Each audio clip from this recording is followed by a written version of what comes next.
दोस्तों, स्वागत है आपका मेरे YouTube चैनल इंग्लिश बाबू पर।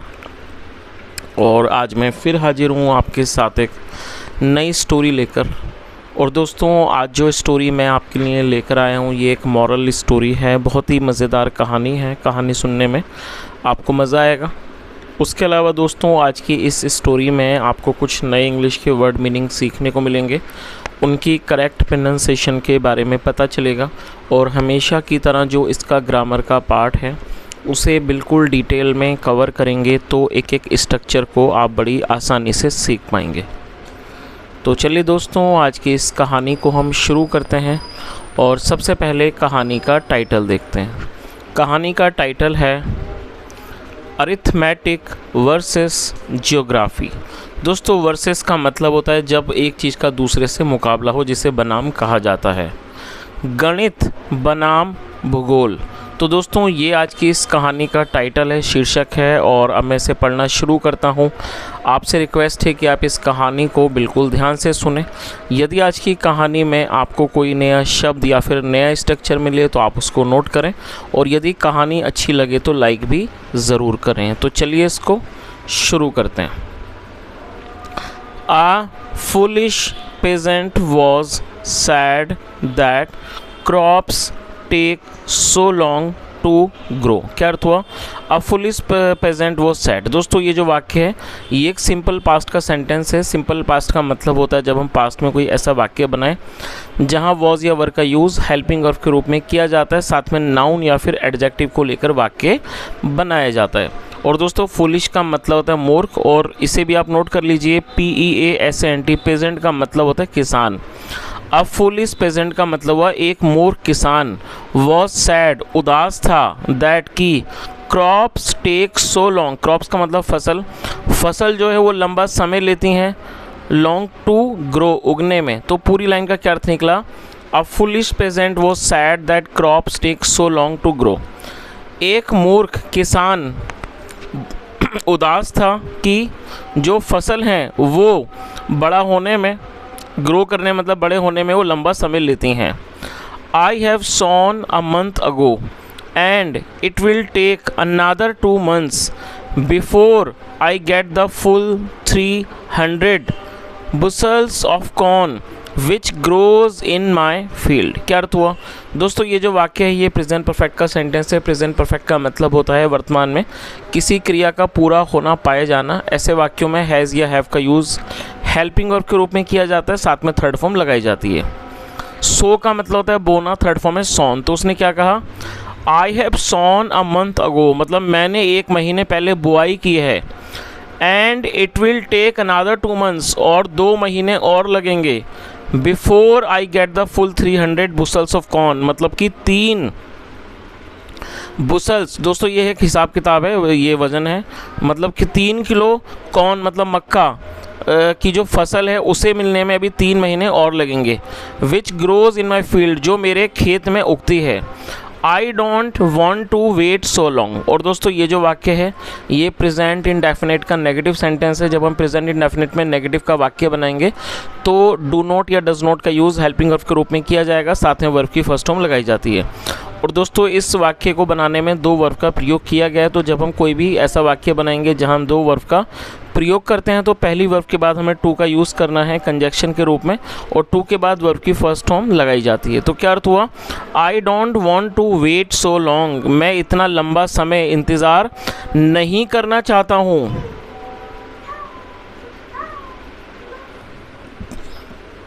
He thought for some time and came up with an idea। दोस्तों, ये भी पास्ट इंडेफिनिट का वाक्य है जहाँ पे सेकंड फॉर्म लगाई जाती है। थिंक मतलब सोचना, second form thought. He thought for some time का मतलब हुआ कि उसने कुछ समय तक सोचा।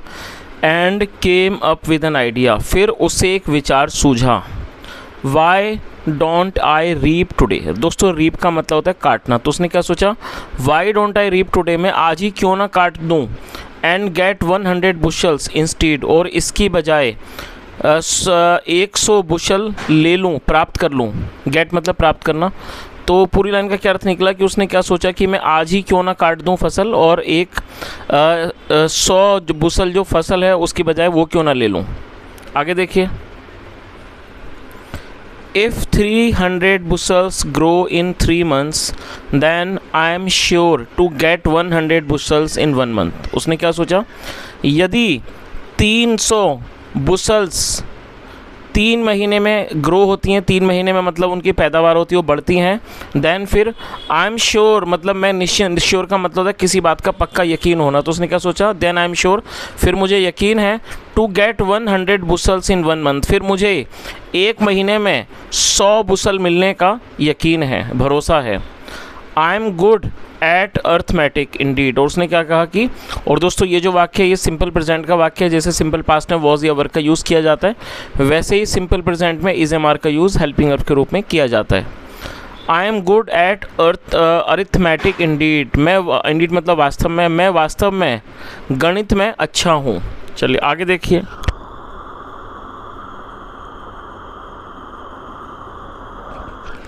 अ crane heard him and said, दोस्तों हियर का मतलब सुनना और सेकंड फॉर्म में हर्ड, क्रेन का मतलब होता है सारस। अ crane heard him and said, एक सारस ने उसकी बात सुनी और कहा, देयर इज़ अ वे, एक रास्ता है, बाय विच जिसके द्वारा you can get the full 300 बुशल्स, जिसके द्वारा तुम्हें पूरा 300 बुशल्स मिल सकता है, दिस वेरी डे, आज इसी दिन। तो इस तरह से पूरी लाइन का क्या अर्थ निकला, a crane heard him and said, एक सारस ने उसकी बात सुनी और कहा, there is a way by which you can get the full 300 bushels this very day.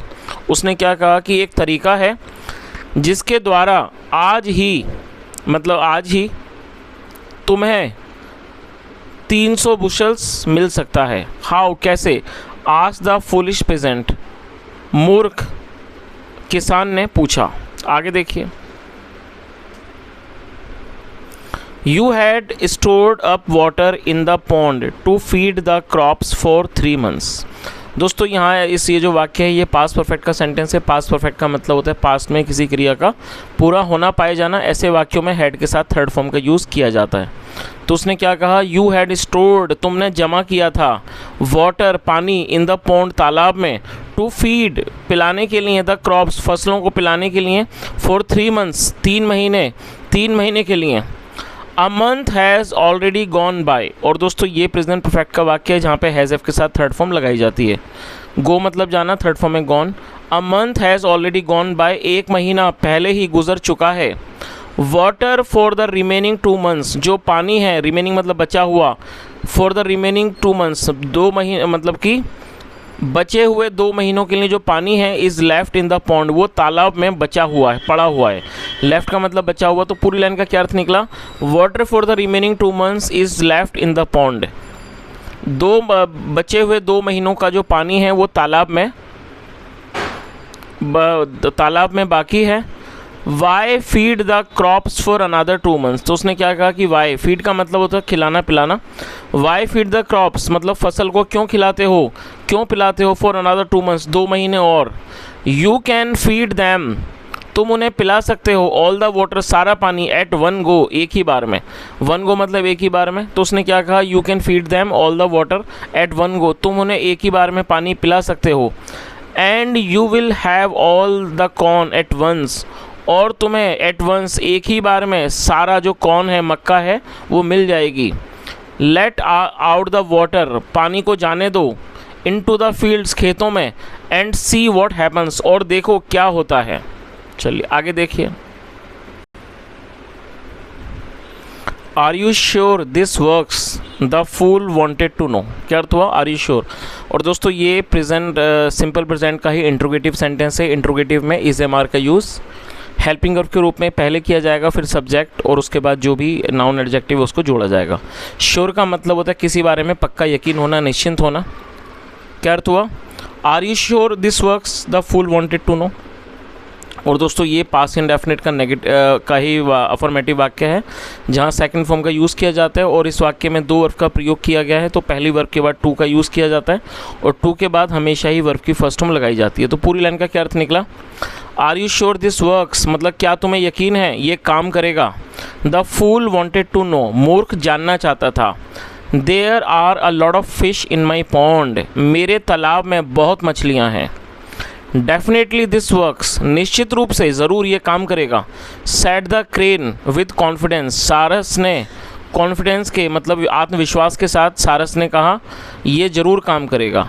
I have extensive knowledge of geography and have travelled the world over. क्या अर्थ हुआ, उसने क्या कहा, आई हैव एक्सटेंसिव नॉलेज। दोस्तों ये जो वाक्य है ये प्रेजेंट का पजेसिव सेंटेंस है। पजेसिव का मतलब होता है जब हम कोई वर्तमान में ऐसा वाक्य बनाएं जहां ये दर्शाते हैं कि किसी व्यक्ति के पास कोई वस्तु है, तो ऐसे वाक्यों में हैज़ या हैव का यूज़ हेल्पिंग वर्ब के रूप में किया जाता है। तो उसने क्या कहा, आई हैव एक्सटेंसिव नॉलेज, मेरे पास गहन नॉलेज है, मेरे पास गहन ज्ञान है, ऑफ जियोग्राफी, जियोग्राफी का, भूगोल का, and have travelled the world over, और पूरे संसार का, संसार की मैंने यात्रा की है। तो पूरी लाइन का क्या अर्थ निकला, उसने क्या कहा, I have extensive knowledge of geography, मेरे पास जियोग्राफी का, भूगोल का गहन नॉलेज है, गहन ज्ञान है, and have travelled the world over, और पूरे संसार का मैंने, पूरे संसार की मैंने यात्रा की है।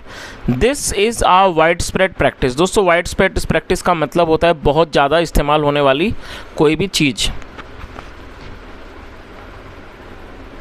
और दोस्तों मैं चाहूँगा आप इस वर्ड को नोट भी कर लीजिए। वाइड स्प्रेड प्रैक्टिस का मतलब हुआ बड़े पैमाने पर किसी चीज़ का, किसी भी चीज़ का अभ्यास किया जाना। तो उसने क्या कहा, this is a wide spread practice, मतलब ये बड़े पैमाने पे इस प्रैक्टिस का यूज़ किया जाता है, इस अभ्यास को किया जाता है। And as for the fish, और मछलियों के लिए, think of the trouble you shall save, इस बारे में सोचो, थिंक ऑफ द ट्रबल की जो संकट है, परेशानी है, you shall save over the next 2 months, जो तुम बचाओगे अगले 2 महीनों के लिए। You will not need to look after the crops, और उसने क्या कहा, you will not need to, तुम्हें ज़रूरत नहीं पड़ेगी, टू लुक आफ्टर, देखभाल करने की, द क्रॉप्स, फसलों की, एंड विल गेट मनी, और तुम्हें पैसे मिलेंगे, फॉर फुल 300 बुशल्स, पूरे 300 बुशल्स के लिए। चलिए आगे देखिए, the foolish peasant cut the sides of his pond, और जो मूर्ख किसान था, cut the sides of his pond, उसने अपने तालाब के जो साइड से किनारे थे उनको काट दिया। And let all the water flow out into the fields, और उसने खेतों में सारा पानी बह जाने दिया।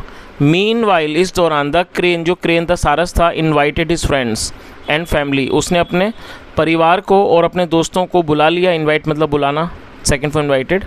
इस दौरान जो क्रेन था, सारस था, उसने अपने दोस्तों को और परिवार को बुला लिया। The flock easily feasted on all the big and small fish. दोस्तों फीस्ट, फ्लॉक का मतलब होता है झुंड, तो क्या अर्थ हुआ, द फ्लॉक, और झुंड ने, ईजिली, आराम से, फीस्टेड, दावत उड़ाई,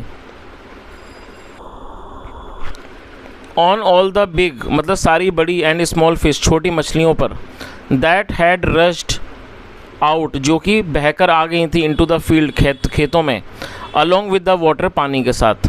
most of the crop was swept away, swept away मतलब बह जाना, और जो ज़्यादातर जो क्रॉप थी, फसल थी, वो स्वेप्ट अवे, वो बह चुकी थी।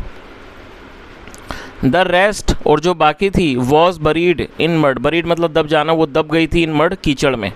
And the fish was all gone, और जो मछलियाँ थी वो सारी जा चुकी थी। और दोस्तों यहाँ इस चीज़ को भी नोट कर लीजिए, फ़िश का जो प्लूरल है वो भी फ़िश होता है, इसलिए यहाँ पर आपको फिशेस नहीं दिखा। क्या अर्थ हुआ, the fool sat on the bank of the lake, lake मतलब होता है झील, और ये जो फूल था, मूर्ख था, सैट बैठ गया, on the bank of the lake, वो झील के किनारे, बैंक पर, किनारे पर बैठ गया। एंड वेप्ट, और रोया, सेइंग कहते हुए, द क्रेन्स जियोग्राफी रूइंड मी, मतलब कि जो सारस का जो भूगोल है, रूइंड मी, उसने मुझे बर्बाद कर दिया। रूइंड मतलब बर्बाद कर देना। माई फ्रेंड, मेरे दोस्त, सेट द क्रेन, सारस ने कहा, my geography was as good as your arithmetic, तो उसने क्या कहा कि मेरे दोस्त, मेरा भूगोल उतना ही अच्छा था जितनी तुम्हारी गणित।